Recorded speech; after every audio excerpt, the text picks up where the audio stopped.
No, probably the cricket was followed by everybody. From say from those days, if you are a famous cricketer or once it comes to a first class cricket, take for example university cricket onwards for the first class cricket. And if you play for a university, you are recognized anywhere in Bangalore. Simple as that. You go to a restaurant, small restaurant, they used to say, oh, here is Jayaprakash has come, here is Brijesh Patel has come, here Sudhakar has come, like that. You know, the recognition was there. That gave us a lot of thrill. Probably we don't know what we call that those days, but we used to get a lot of work done. So that gave us a lot of motivation factor and it helped us. Plus, when we play for the state, it changed the whole thing. You know, they used to recognize anywhere you go, even in a cinema theatre you go, they used to recognize here is Vijay Krishna and Jayaprakash come for a movie. So this was the recognition we got. Nothing like money or anything those days, but we had that recognition. I think this put cricketers on top. Plus, cricket was followed in all over India. I can't understand. I can't tell you exactly why, but everybody followed cricket because they thought this is a gentleman game which gives you how to live in your life, mix up in society, because nobody was bothered about whether somebody was rich or poor or whether he can converse in English. Because taking for my own example, I studied in the corporation school because there was no English in that. So we just learned every language by cricket.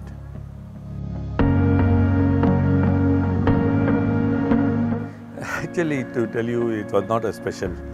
We used to probably bunk from everything and go and play cricket. It was not like present day where the parents are interested taking the kids the thing. But those days, I remember in my career, probably parents didn't like us playing cricket.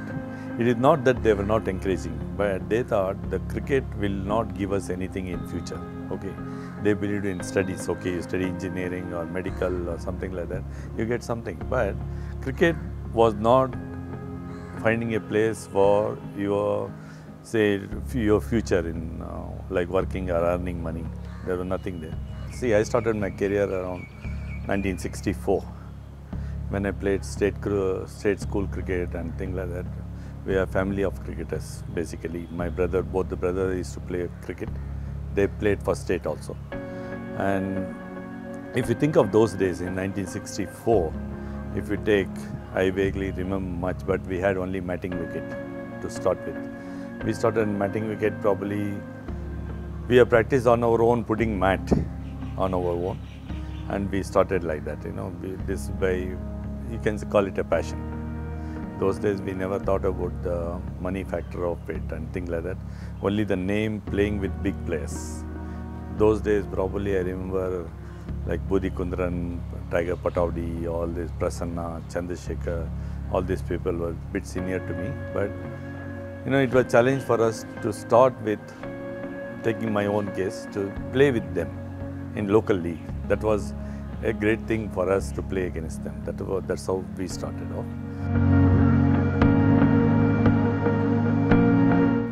No, the big change came in 1970.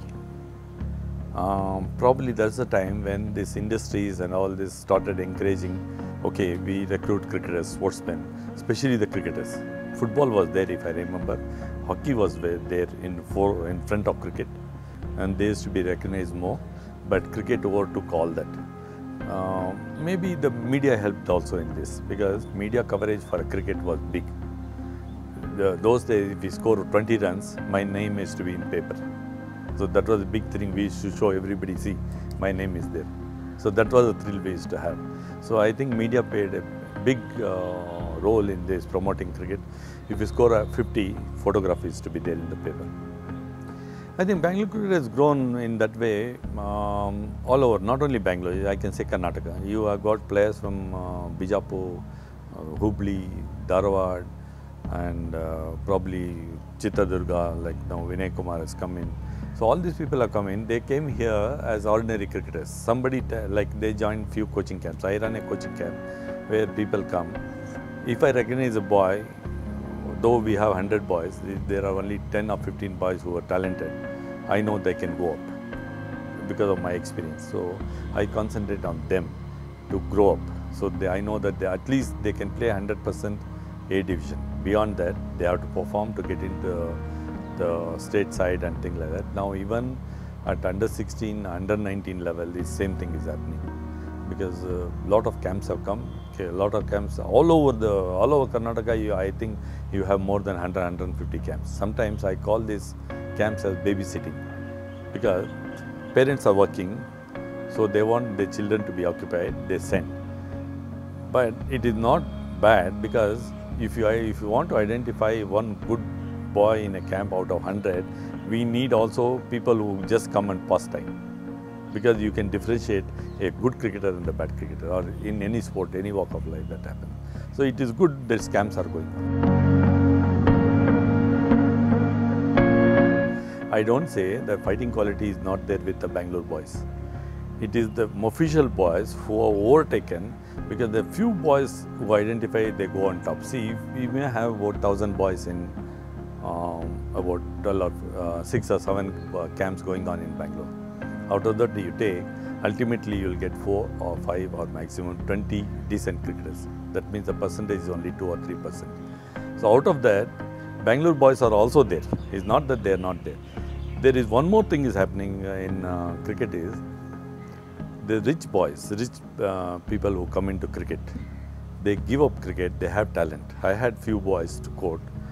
What they did, their parents are doing, either they are running a big industry, they want the son to take over industry. I had 3 of the boys. At the young age, at the 14, I thought they are going to play at least state level, definitely. But the parents told me very clearly, no, Jayaprakash, I don't want them to play state cricket. I want them to enjoy cricket up to age of 18, and I want them to look after my business. So this is a change, but we have to identify. I have forced the parents to continue them in cricket, but unfortunately they didn't force. Good boys from official area. Supposing I identify in my camp 3 are good boys from Gulbarga, 3 from Mysore, 3 from Hubli, or 1 from Hubli. I identify, if I talk to the parents, they are shifting the boys to for education, everything into Bangalore. This is also happening. It is not that they are overtaking anybody, but Bangalore boys are also there. Like Robin Uthappa, from where did he come? He's from here only. Though you can call him a Kurgi, but he's from Bangalore only. So he's one on the top. If you take like that, it divided probably 50-50. But why we see people say that official boys are taking over is, you see most of them from official are playing for state in various level, which was never happening before. Before, we never used to recognize, they say official boys, let them stay out in reserves, only Bangalore boys will play. This is what the concept was there before.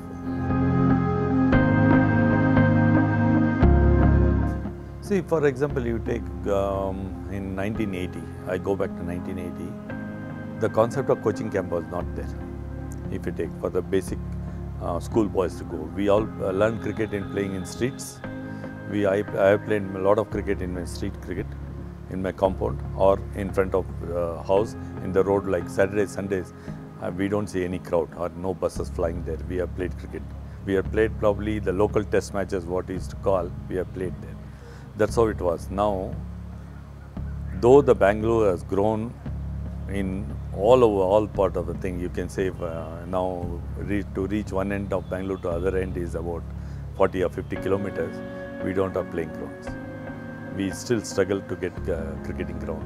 And those days we have only 5 or 6 grounds, like we had Indian Institute of Science, probably Indian High School, St. Joseph College, YMCA ground, Binny ground, which has become a concrete structure now, and probably far away was HAL ground. So now we don't have any ground.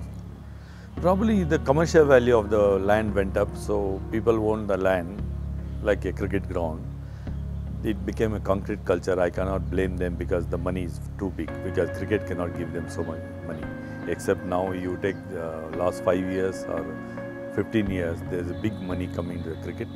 Even if you see if you go to 1960 or when we had same cricket association office in Central College, which was a small office where we are sitting off of this size.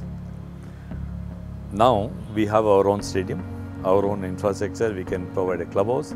We have bought land to provide cricket in Allur, where we have got 3 grounds. So this is now slowly, the things have changed to own ground on our own. The big money has come in. This is a big change and it's good for cricket. And professionally, I think now it is very good for cricketers because they are making big money in short career of them. IPL has given a big boost for cricketers who are at the 3rd stage, I can say, 3rd level, local cricketers, and is finding talent. This has become a big thing now. Even if you go to test match, it's a big thing now.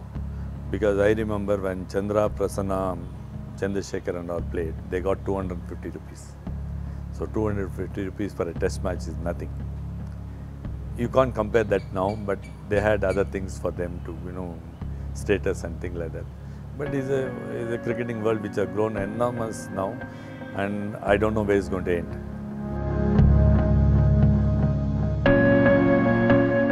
Bangalore cricket, I think it will have tough time, I feel, in few years' time. If the money what is coming into big cricket, if something goes wrong there, then I feel that it may collapse in Bangalore. This is a fear I got, because you take for grounds, for example, that's a basic requirement, otherwise we can't play cricket. The ground rents have gone maybe 100 times. Okay, we used to get ground for 200 rupees. Today you have to pay nearly 20 or 30,000 rupees. So that will make a big difference, because once you taste that kind of money, tomorrow at top level money is not there. When I go and ask for 2,000 rupees, probably they will not give it. So this is the big challenge I am expecting, one. Another is the same way, everything it comes down, like equipments, everything it comes down. Because there is a big market now, yes, everything is fine, people can afford to buy. But if money stops anywhere at top, then there will be a big challenge. This first thing. I think Karnataka Cricket has done very well. Karnataka Cricket Association has done well buying their own ground. Not only in Bangalore, they have got their own stadiums in Hubli, Mysore, and other places, Shivamogga, all these places. This is one very good thing they have done. Tomorrow, even cricket may come down, like quantity wise, but quality wise it will be there, still there. That's the only hope. I think that's the vision I'm seeing tomorrow. If nothing is there, at least we have 5 grounds to play, but only the top cricketers will be playing. There will be a big challenge, and you won't hear too many names, but you will hear few names. That might come to that stage. But if everything goes well, and if it continues, but because there are a lot of reserve funds and kept and things, how long is going to last, I don't know, I can't make out, because the demands from the cricketers are increasing, demands from the officials are increasing, demand from the staff is increasing, and everything is increasing now. Because there is money we can afford to pay. Tomorrow, if situation comes, if we are not in a position to pay, we have to really cut it down to 50%, then I don't know, I have to keep my fingers crossed how it's going to work, how cricketers are going to take. Suddenly, you can take the up price of from 2,000 to 20,000, from 20,000 to coming down to 5,000. I don't know how it's going to be.